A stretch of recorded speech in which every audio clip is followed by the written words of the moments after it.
Bonjour mes juteux co-créateurs, c'est depuis la ville de Toulouse, dans le sud de la France, que je vous parle aujourd'hui, en compagnie de Lynn McTaggart. Bonjour. Bonjour Lilou. Thank you for accepting this interview. I'm so honored to be sitting next to you. What a Merci surprise. d'avoir I accepté was cette literally interview. on Donald C'est un Walsh for honneur Burn pour Like moi d'être Harvard, assise and là à here côté you de are. vous. I Quelle didn't know. surprise! I love J'étais this. là I pour une love this interview deep avec Max connection. Harvard et And voilà que je vous now rencontre to ici. now, J'aime I'm ça, sure we're j'aime going to cette figure nouvelle out façon de se figure connecter out et la manière dont nous pouvons maintenant between partager avec le important monde. information, Pour moi, vous êtes quelqu'un qui apporte toujours de information nouvelles informations. Vous avez bâti un pont entre la science et la spiritualité et vous bestseller, avez écrit plusieurs livres, plusieurs transparent, best-sellers the tels bond. que Le Chant, La So science I de would love to start l'intention this et maintenant conversation le lien with quantique. J'aimerais donc commencer cette how do you conversation en vous define posant une question. science Comment and définissez-vous la science et la spirituality? spiritualité? Are those Sont-elles en train two de changer? evolving Sont-elles en train together? d'évoluer pour enfin se Because retrouver au milieu? it's Car very much two jusqu'ici, il separate s'agissait de worlds. deux mondes différents. For several centuries, we've had a very dogmatic and materialistic view of the world, and that's been our science. Pendant plusieurs siècles, nous avons une vision matérialiste et dogmatique du monde. C'était ça notre science. Le spirituel relevait de la mystique, de l'unité et autres idées qui n'étaient sous-tendues par aucune preuve. Cependant, maintenant, la science est en train de prouver ce que tous les anciens maîtres avaient toujours cru pendant des siècles et des siècles. La science parle maintenant d'unité. Elle dit que tout ce qui existe fait partie d'un ensemble plus grand, que ce que nous pensions être le monde physique est bien davantage qu'une simple matière et que nous sommes bien plus que ce qu'on nous disait être. Vous dites que nous sommes bien plus forts quand nous sommes unis et bien plus faibles lorsque nous rivalisons les uns avec les autres. Dites-moi comment vous prouvez ça scientifiquement. Well, my latest book, The Bond, is really all about answering the question, were we meant to compete? Was it meant to be this dog-eat-dog? Mon livre, Le lien quantique, pose justement la question de savoir si nous sommes vraiment faits pour rivaliser les uns avec les autres. Si la vie est supposée être une vie de rivalité sans merci, où chacun est pour soi, une vie où il faut être le plus fort pour survivre. Et ce que j'ai fait cette fois-ci, c'est que j'ai interrogé non seulement la physique, mais aussi la biologie, la psychologie, l'anthropologie et de nombreuses autres sciences. Et à chaque fois, la réponse est un non catégorique. Non, l'impulsion première de la nature, ce n'est pas la domination. La conclusion évidente qui s'impose lorsque nous étudions toutes ces sciences est que la nature a tendance à voir de façon holistique. Elle a tendance à connecter. Nous sommes faits pour partager, nous soucier des autres et être équitables. Nous sommes programmés pour nous connecter. Et la raison à cela est que, pour la nature, l'être humain fait partie d'un ensemble plus grand, aussi bien au niveau de ses particules subatomiques qu'au niveau de son corps ou de sa relation à son environnement et les autres humains. Il y a donc un lien qui nous connecte, et par ce lien, je veux parler d'un lien si complexe, si profond, qu'il est impossible de dire où il finit ni où il commence. Et comment avons-nous perdu ce lien? Comment en sommes-nous arrivés là? Comment pouvons-nous retrouver ce lien? Well, the missing link really had to do with our understanding and our progress in the world. Nous avons perdu ce lien à cause de notre façon de comprendre le monde et notre façon d'évoluer à l'intérieur de ce monde. Voyez-vous, la science ne fait en réalité qu'écrire l'histoire à laquelle nous croyons. Et l'histoire qu'on nous raconte depuis plusieurs siècles est une histoire très matérialiste, d'un univers fait de choses qui n'ont aucun lien les unes avec les autres. Des choses qui, par ailleurs, se comportent effectivement à merveille lorsqu'il s'agit des lois spatio-temporelles. Cette vision du monde nous a été léguée par Newton. Then we have Darwin coming along saying that there essentially is not enough to go around. Et puis ensuite, nous avons eu Darwin, qui est venu nous dire qu'essentiellement, il n'y a pas assez de vivres pour tout le monde, justifiant ainsi la lutte pour la survie du plus fort. C'est impossible de sous-estimer l'influence des idées darwiniennes sur le monde occidental. En effet, les idées de Darwin ont vu le jour juste quand l'imprimerie de masse venait de connaître une révolution. Ces idées ont par conséquent balayé le monde entier pour devenir comme une sorte de mantra qui servait à définir la moindre idée bourgeonnante. Ce mantra est devenu un principe pour justifier le capitalisme, le colonialisme, la domination d'une race sur l'autre. Hitler aimait beaucoup Darwin.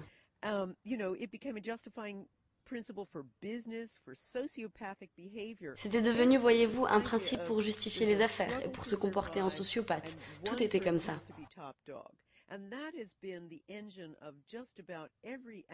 Cette idée de lutte pour la survie, cette idée que je dois toujours être le premier de la meute, est pratiquement le principal moteur de tous les aspects de nos sociétés occidentales.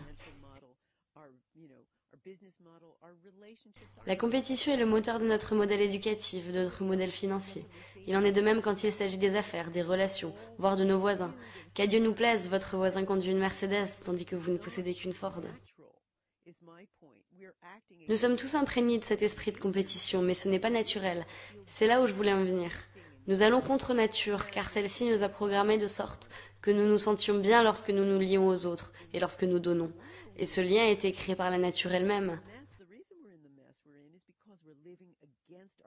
La question que j'ai posée dans mon livre est celle-ci. Pourquoi en sommes-nous là aujourd'hui? Et la raison tient au fait que nous allons contre notre vraie nature. L'égoïsme et l'individualisme ne peuvent que mener à la destruction de chacune de nos structures sociétales. Et c'est ce que nous vivons aujourd'hui. Donc, pour retrouver ce lien qui nous lie tous, il va falloir reprogrammer le disque dur qui, jusqu'ici, a été programmé pour avoir des pensées telles que « je gagne, tu perds ». Car c'est ainsi que nous pensons que nous devons gagner. Tandis que le nouveau programme doit être basé sur « je gagne seulement si vous et moi sommes gagnants ». Vous avez effectué des travaux sur le pouvoir de l'intention, et je sais que vous avez pour cela formé des groupes. Parlez-nous de cette expérience et dites-nous comment nous pouvons utiliser le pouvoir de l'intention pour changer le monde.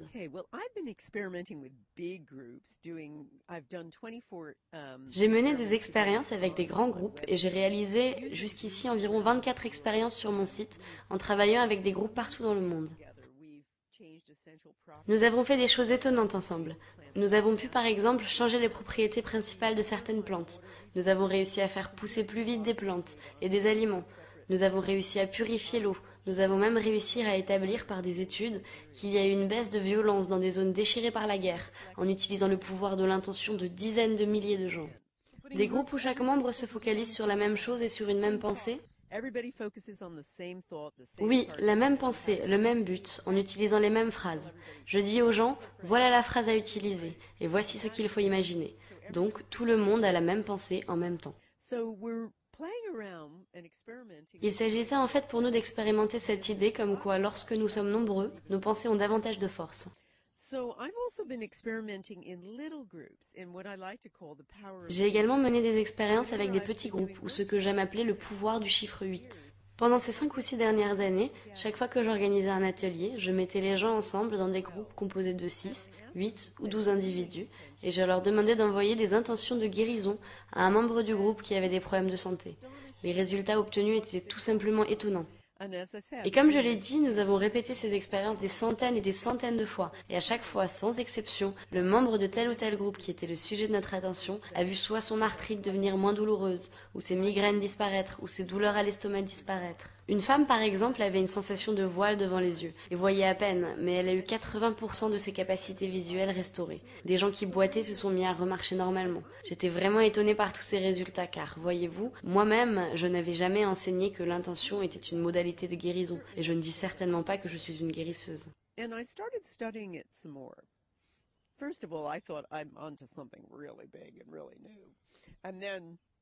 Je me suis mise en tout cas à étudier tout cela de plus près. D'abord, j'ai cru que j'étais sur le point de découvrir quelque chose d'extraordinaire, jamais découvert auparavant. Mais ensuite, mon mari, qui s'intéressait aux travaux des Esséniens, a découvert que ces derniers connaissaient déjà ces groupes qui utilisaient l'intention comme un moyen de guérison. Et même Jésus. Au début, je me disais Jésus, mais j'ai découvert que lui aussi avait des groupes qui utilisaient l'intention comme moyen de guérison. C'est donc une pratique très ancienne. Et autre chose à propos de ces expériences. Je ne suis même pas certaine qu'il s'agit du pouvoir de l'intention, car voici ce qui s'est passé ensuite. Les membres de groupe qui étaient là pour guérir les autres grâce au pouvoir de leurs intentions ressentaient eux aussi un bien-être inhabituel. D'abord, ils ont tous commencé par avoir les mêmes visualisations, et c'est quelque chose qui arrive souvent, mais ensuite ils se sont mis eux aussi à se sentir mieux. Et donc cette intention active de vouloir guérir les autres a guéri les guérisseurs eux-mêmes. So, I'm not sure, and I get this message from the intention experiments too.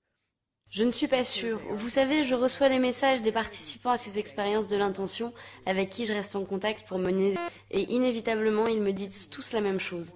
Ma vie a vraiment changé, j'aime et j'accepte davantage les autres, j'aime davantage les étrangers, je suis bien plus gentille avec les gens, j'aime bien plus la planète maintenant ou encore j'ai pu résoudre mes différends avec tel ou tel et ainsi de suite. Chaque fois, j'ai eu des témoignages étonnants qui racontaient ce qui s'est passé suite à cette expérience collective d'unité. Et je pense personnellement que c'est là où se trouve l'explication.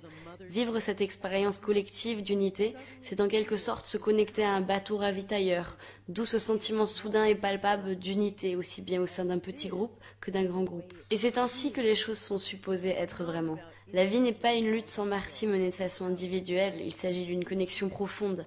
Et dans ces petits groupes, j'entends souvent des gens dire « je ne me suis jamais senti aussi bien soutenu » ou « je ne me suis jamais senti aussi aimé que lorsque j'ai reçu les intentions de guérison envoyées par les 7 autres personnes étrangères ».